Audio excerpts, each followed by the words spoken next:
Guys, in the shop late on a Thursday night, and I want to show you guys two big projects that we just wrapped up. And we'll start here on the left. You guys may have seen this truck on TikTok. This is Stephen Moore's. He keeps blowing up on TikTok, posting stuff of this truck. We've done a service on it before, and then he brought it back in, and we did some manifolds and stuff like that, turbo, and it's a regular cab short bed. It's just, he takes it to shows. That's what he does with it. It's normally on different wheels. He just got some 4th gen stocks on it right now since he was trailering it, and we've been working on it. So did heads, basically full top end build, bunch of powder coat. Have an intake for it, but it's not done yet. Still waiting on that to ship. HSP, everything. Ryan's Diesel Service 9-blade turbo. Just cleaned the crap out of the engine bay. This truck had a lot of like wiring that was messed up, so we reloomed the entire engine harness, as you guys can see, and just kind of clean it. Like stuff like this is okay, but like anything that had, like, you guys know if you have a GM vehicle, the wiring harnesses on these things, the tape and the loom just is trash on them. So fire this thing up so you guys can hear it. That Ryan's Diesel Service 9-blade.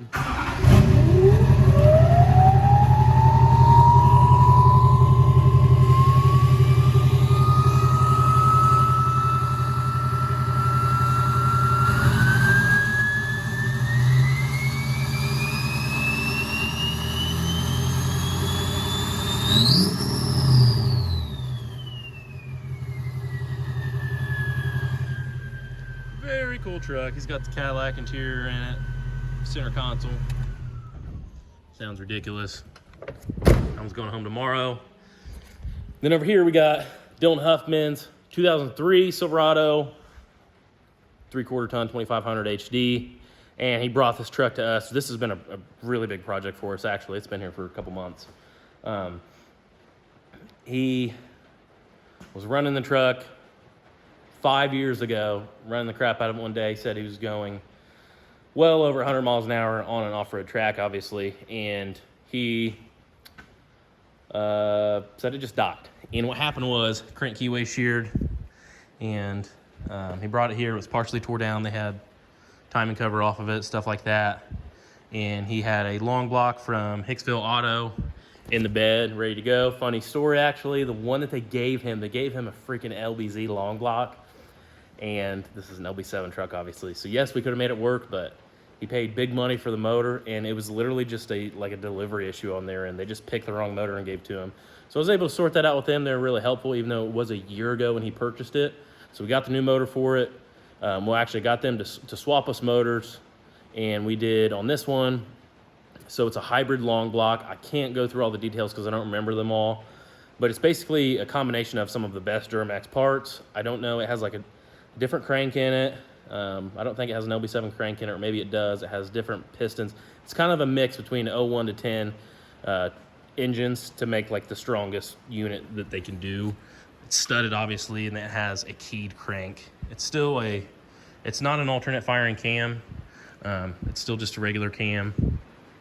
But this thing is an absolute monster. I've drove it maybe 20 miles on it, and the thing just runs excellent. The engine sounds great. Did some heat cycles on it today. Got all the coolant flushed out of them. They've both been sitting in here running for a little over an hour just to check for leaks, make sure everything's good. And yeah, guys. So it's got, like I said, S&S 100 overs, industrial 40% over CP3, 369. And basically built bottom end, and this thing rips. It needs cleaned out. I think he's got a little mice problem going on because it's been sitting for 5 years in the barn. It smells kind of weird in here, but we'll fire this girl up and then you guys hear it.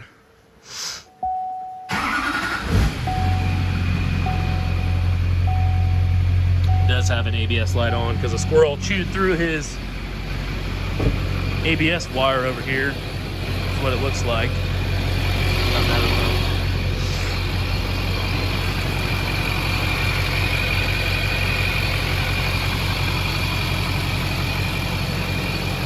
Go through, clean up all the wiring, try to tidy everything up as clean as we can, relume everything. Whole engine harness has been reloomed, new powder coat.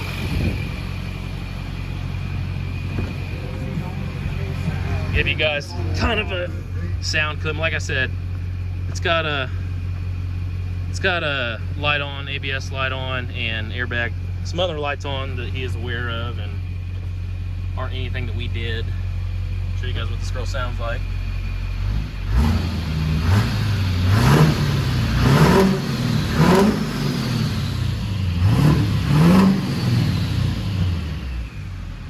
I'd really like to have this one. This thing is nice. Like, and it drives. It's got a No Zone Dimitri.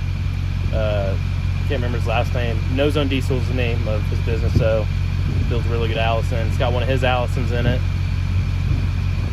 Like, this thing is like, when it comes to like making power, this thing is like, I would consider like a full-blown, reliable, should make 700 horsepower, but you should be able to beat the crap out of it for a while. Like stud, like crank key, built trans. I mean, just anything that a Duramax would need that it would break, it's got it.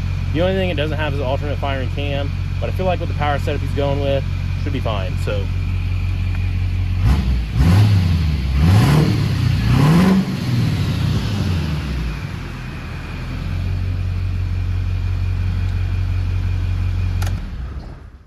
better roll this window up.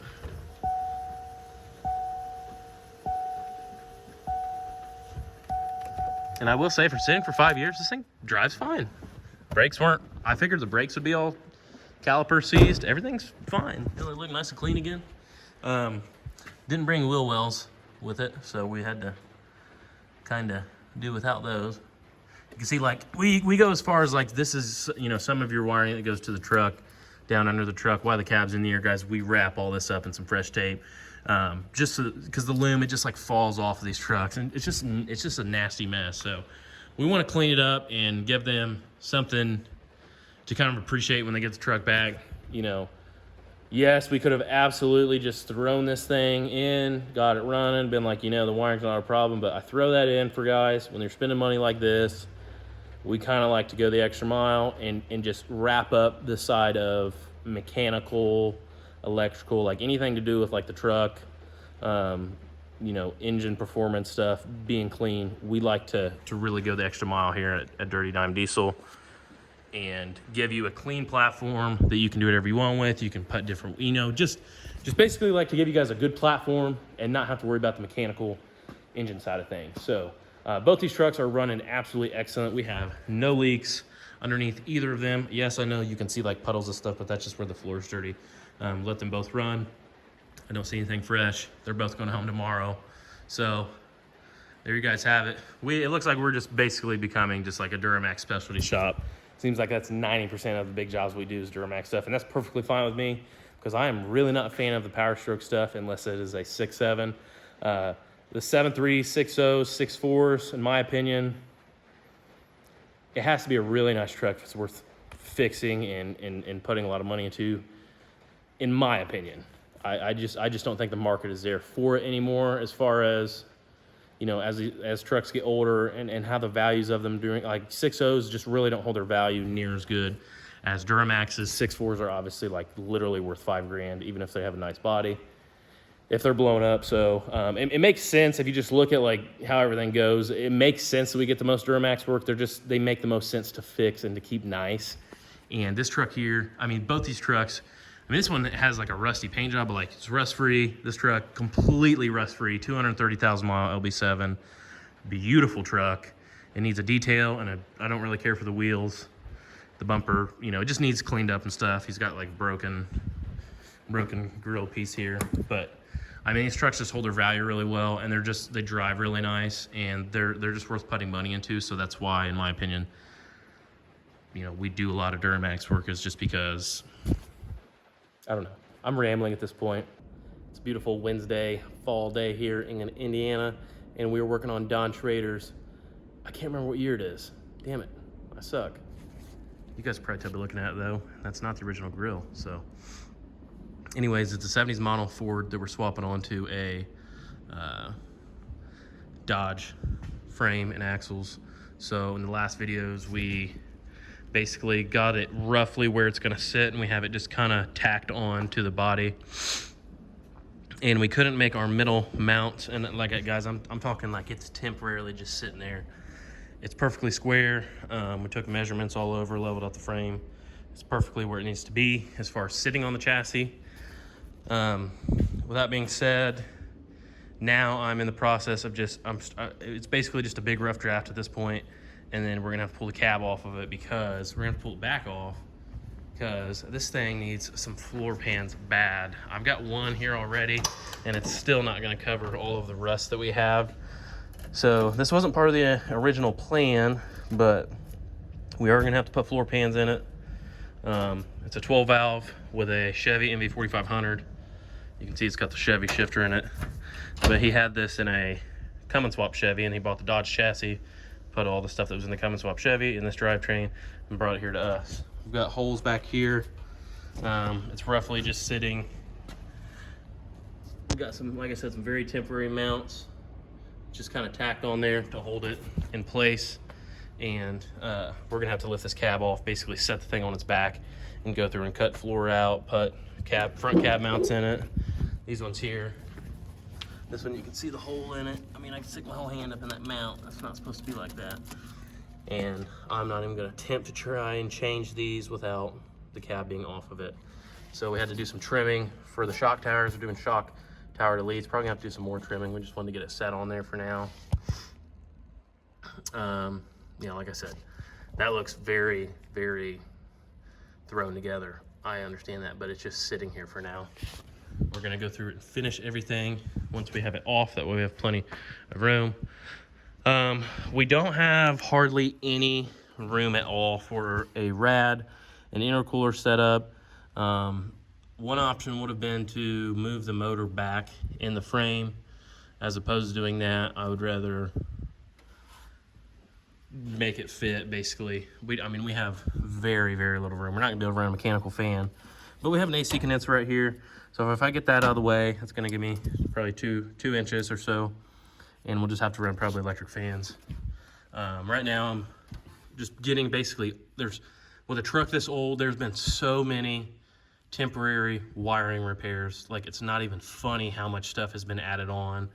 And the thing is just honestly a fire hazard, in my opinion. So I'm gonna tell him this truck is going to it's gonna have to be completely rewired. I'm not even gonna try to use this old stuff. It's just a fire hazard.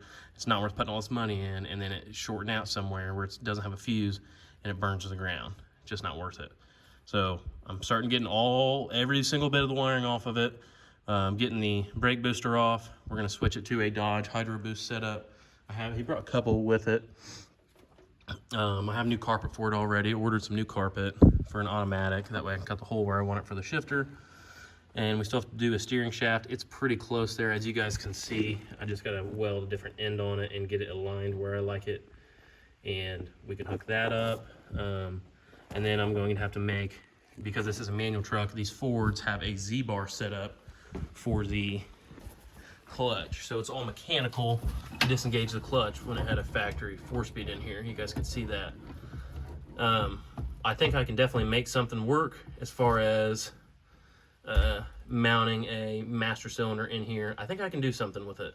So that's good. I think I can maybe mount the master cylinder going downward, upside down maybe, and then flip the reservoir over to the reservoir being here. But the only problem is it goes up whenever I need to go down, so I'd have to flip that bar around. But you guys can see what I'm talking about with the wiring that's been added onto it. He wants it to start off the key. I would want the same thing, so we are going to make it start off the key. But that's probably the only thing that's going to stay is the freaking key. Everything else in here has got to go. It's got an old style fuse panel back there. It's OEM stuff. I mean, this thing, guys, it's just old stuff, and it's just not going to work for what we're doing. It's got the high-low button there on the floor. This floor pan is not near as bad as the other side. As you guys can see here, this one is definitely savable. This cab mount may even be savable. I need to look at it. And then we've got some rust here in the back. I'm going to talk to him about seeing if he wants me to address that. Guys, we are not a body shop, but I can weld in some sheet metal. That's not a big deal. It's not going to be visible to the eye. It's just got to be structural and somewhat clean.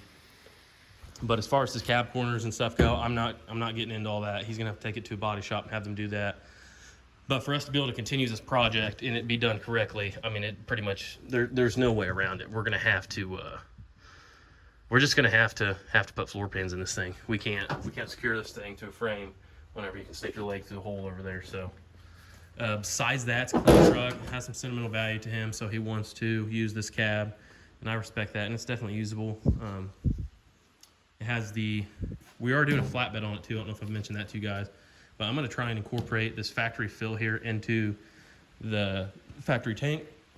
So that way, which it's all screwed up, but usually the fuel tank in these old 70s model Fords are inside here. So I'm gonna try and run that down and over and make it so that way whenever he's filling this thing up at the gas station, it just looks factory. He's got, you know, I just think that's cool, and I figure you might as well use it. The dually, it's gonna be a dually too. I don't know if I mentioned that to you guys. So I've got a Dana 80 in Mason's truck we used to do truck pulling with, and we're gonna swap that into here. We've got to get new U-bolts for it. You can see how crusty these guys are. So yeah, been extremely busy in the shop over the summer. He dropped this truck off about 3 months ago, right at the end of July, and I've kind of been neglecting getting anything done on it, to be honest with you guys, but I just haven't had the time. I've been working on, we just have customer truck after customer truck rolls in. I just haven't had time to mess with it. So we are getting going on it again today. We got the body set on it. Basically, we've rolled it out for like a month. It's back in here, and we're going to start pounding some stuff out on this thing, guys. So just kind of getting everything stripped off of the frame that's not going to be needed so we can clean it up. Probably go through and start cutting some of these factory bed mounts off because we are, like I said, doing a flatbed. So he's not going to need any of that stuff. All right, guys, check us out. This video has been drug out over the course of like 2.5, 3 weeks. Bear with me here. Trying to get videos out for you guys, keep you guys content posted, but it's just like this, me trying to post a video. Said I do appreciate each and every one of you guys stopping by and checking out what we have going on in the shop. Without further ado, leave a like if you enjoyed the video, subscribe to the channel, and we will see you guys on the next one. See you guys later.